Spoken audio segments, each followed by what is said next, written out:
A very good morning and welcome back to English elective classes.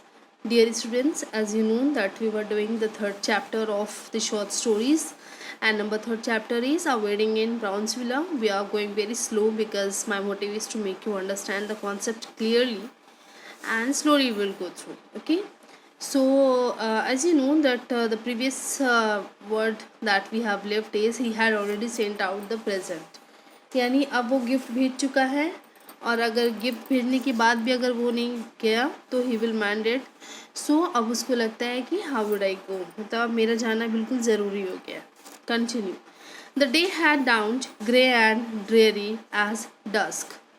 अब यहाँ पे बात हो रही है, यहाँ ड्राउन मीन्स शाम हो चुकी है. ओके यानी अब दिन ढल चुकी थी और स्काई जो है वो बिल्कुल ग्रे हो चुकी थी. Dreary means dull and dusk means every evening यानी शाम. ओके और काफ़ी अब जो है शाम हो चुकी है, बिल्कुल सब ढल चुका है, अब दिन भी ख़त्म हो चुकी है. A heavy snow had fallen और सैटरडे नाइट जो है वो काफ़ी बर्फ़ गिर रही थी. Okay though the party was on Sunday evening. तो अब ये सैटरडे की बात कर रहे हैं that in Saturday night overnight मतलब almost it was such a heavy snowfall. So he says कि अब जो है इसको फाइनली मूव करके because I have to go for the party on Sunday.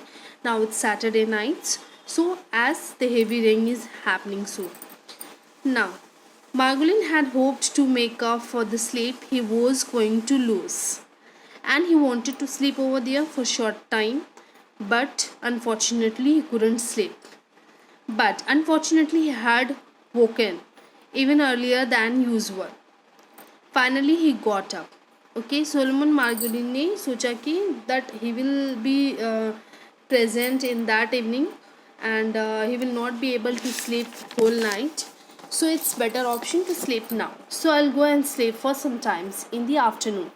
But unfortunately he had woke up early, so वो नहीं सो पाए और वो शाम हो चुकी है, अब बिल्कुल दिन ख़त्म हो चुका है. Now what's happened? अब वो उससे पहले ही उठ चुके हैं. Finally he got up, he shaved himself meticulously at the bathroom mirror and also trimmed the grey hair at his temples.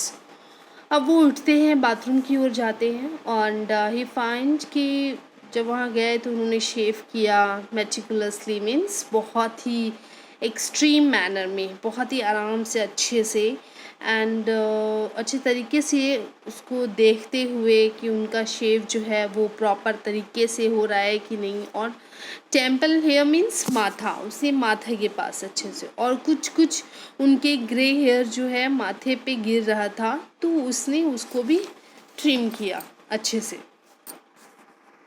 Then what happens? Today of all day he looked his age. There were bags under his eyes and his face was lined. आज जो है ना वो कुछ ज़्यादा ही अपने as से ज़्यादा दिख रहे थे. मीन्स अगर आप 20 के हैं तो यू आर लुकिंग एट 30 और 35.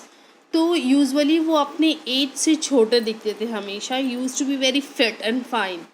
तो आज जो है वो अपने एज से ज़्यादा दिख रहे हैं. He was really looking all today. और आँखों के नीचे ऐसे बैग्स आ गए थे और उनके सारे फेस में थोड़ा थोड़ा रिंकल्स दिखाई दे रहा था.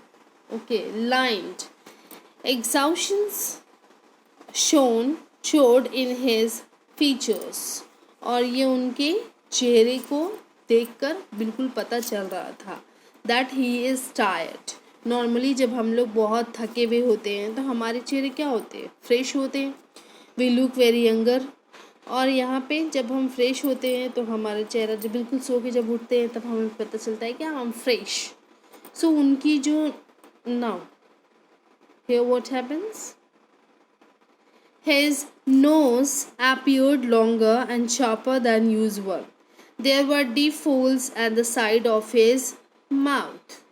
उनकी जो नोज़ है वो काफ़ी लंबी और शार्प नज़र आ रही है इस वक्त. और मौत के साइड में यानी उनके मुंह के साइड में जो लिप्स है उसके पास जो नाक के नीचे जो लाइन होती है वो काफ़ी गहरी नज़र आ रही थी उसको. Okay So after breakfast he stretched out on the room living room sofa.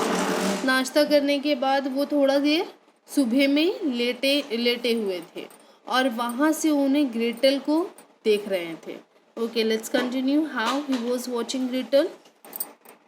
From there he could see Gretel who was standing in the kitchen. Gretel जो है किचन में बैठी हुई है. Ironing, blonde, faded, middle age. Okay, वो iron कर रही है और हर हेयर वॉज ब्लॉन्डी. उसका भी कलर जो है फेड हो चुका है because she was also of middle age. जिस एज की है वो इस एज की नज़र नहीं आती है, उसके चेहरे से वो नज़र आ रहा था that from which age she belongs to. Okay, so she had on a scampy petticoat. और उन्होंने एक स्केम्पी से पेटीकोट पहनी हुई थी. ओके, मतलब नाइटी पहनी हुई थी. And her carbs. Now calves were muscular as a dancers. Gretel had been a nurse in the Berlin hospital where he had a member of the staff. Okay, अब यहाँ पे बात की जा रही है calves means पेन को जो पैर का जो पिछला हिस्सा होता है उसके बारे में बात किया जा रहा है कि काफ उसी जो काफ कहते हैं और उसके काफ जो थे वो काफ़ी अच्छे शेप में थे, पैर का पिछला हिस्सा. Okay, I am telling you she is a dancer also. अब राइटर इसके बारे में बताता है. Now here is talking about his wife who she was before he met. He was a nurse in Berlin hospital, जहाँ पे उसको वो as a member of staff गए थे, बिल्कुल ऐसे ही नॉर्मली मिलने के लिए. Okay, and of a family, one brother, a Nazi, had died of typhus in a Russian prison camp. और ग्रेटल की फैमिली के बारे में बताते हैं कि कौन कौन उसकी फैमिली में. उसका एक भाई था जो नाजी था. ही was a Nazi, a German because she was a German and also a Christian. उसकी वाइफ जो है वो एक क्रिश्चियन तो थी ही बट एक जर्मन भी थी. Not like other German, she was a Zionist also. तो जो बहुत ज़्यादा उसके वो सिंपैथाइज करती थी. We can know that she was a very good lady. Okay,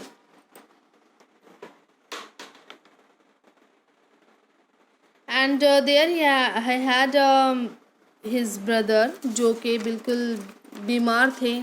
इस बीमारी की वजह से उसके भाई का मौत हो गया था. ओके, टाइफस जो कि एक बीमारी थी, उस बीमारी की वजह से उनके भाई की मौत हो चुकी थी. And where did he die? He died in Russian prison camp. Okay, now here as it is written Russian camp. Had been Nazi father vegetated at the home of his doctor in Hamburg, and Gretel sent him money regularly. She herself had become almost Jewish in New York. Okay, so एक दूसरा भाई भी था उसका जो कि एक communist था, मतलब जो लड़ रहा था जूइश के राइट के लिए कि इन्हें यह हक मिलना चाहिए. वो भी मर चुका था and which is shot bye Nazis. Okay, उसके फादर जो थे और उसकी बहन जो थी वो दोनों ज़िंदा थी. एंड वो लोग जो हैं हैम्बर्ग में रह रहे थे. उसके फादर अपनी छोटी बेटी के साथ वहाँ रह रहे थे in a place called Hamburg. So Gretel जो है अपने फादर को रेगुलरली पैसे भेजते रहती है उनके डेली खर्च के लिए. Okay, so even her that's she had made friends with Jewish women, joined Hadassah, learned to cook Jewish dishes. Even her side was Jewish. Okay, now here so after marrying a Jewish man, वो बिल्कुल Jewish culture में Jewish की community में ढल सी गई थी. And she had made friend in Jewish community, joined Hadassah. Now what is Hadassah? Hadassah is a kind of community center या member जो या मीटिंग में जहाँ वो वहाँ पे ज्वाइन किया था उन्होंने। And these she used to visit there regularly, और उसके बहुत सारे जूश डिशेस उसको कुक करना आ गया था, उन्होंने सीख लिया था। यहाँ तक कि उनकी आह भी जो थी, उसकी साय भी थी, वो भी एक जूइश थी। ओके, जूश थी। And she lamented continuously over the Nazi catastrophe। And वो हमेशा जो है नाजी में जिस तरीके से बुरा किया था जर्मन के साथ, जर्मन जिस तरह से मिल के जूइश के साथ उन्होंने हमेशा जो है उस पे अफसोस जताया है कि catastrophe means a sudden disaster. Okay, and that has cause great suffering. Okay, तो अचानक से जो है डिज़ास्टर आ गया, बहुत ज़्यादा ही सफरिंग होने लग गया लोगों को, बहुत ज़्यादा डैमेज चीज़ें हो गई थी। That is catastrophe. Second world war जो है वो उसे बहुत ज़्यादा दुख भरी यादों से भरा हुआ था। एंड वो हमेशा कहती थी कि they should not had happen. Even बहुत बार ऐसा होता था कि क्रिश्चियन या जूइश कम्युनिटी में लोग मरने से पहले, now let's continue, she had her plot waiting for her beside his in that part of the cemetery that the Sensi miners had reserved for themselves। Okay, even बहुत बार क्या होता है कि क्रिश्चियन या जूइश कम्युनिटी में जो लोग मरते हैं, मरने से पहले वो क्या करते हैं, अपने आप को दफन कहाँ होंगे ये खुद ही प्लॉट जैसा ख़रीद लेते हैं कि मरने के बाद रिलेटिव के पास, फादर के पास, मदर के पास, जिसके पास भी आपको रहना होता है, या मरने के बाद वो क्या करते हैं, अपने लिए एक प्लॉट खरीद लेते हैं कि मैं कहाँ दफन हूँगा। या क्रिश्चियन कम्युनिटी में भी होता है सेम चीज़ जो जूश में होता है कि आप अपने प्लॉट को खुद ख़रीद लेते हैं कि मैं यहाँ दफन हूँगा, मैं वहाँ दफन होना चाहता हूँ, जैसा कि बाकी के सेंसे माइनर्स ने अपने प्लॉट को ख़रीदा हुआ था। Okay, so they will reserve it for themselves। So this paragraph that we have completed, from the next paragraph, Dr. Margolin Yant reached for the cigarette that lay in his ashtray in the cafe table beside him। Okay, from here onwards we will be continuing it in next or the upcoming videos।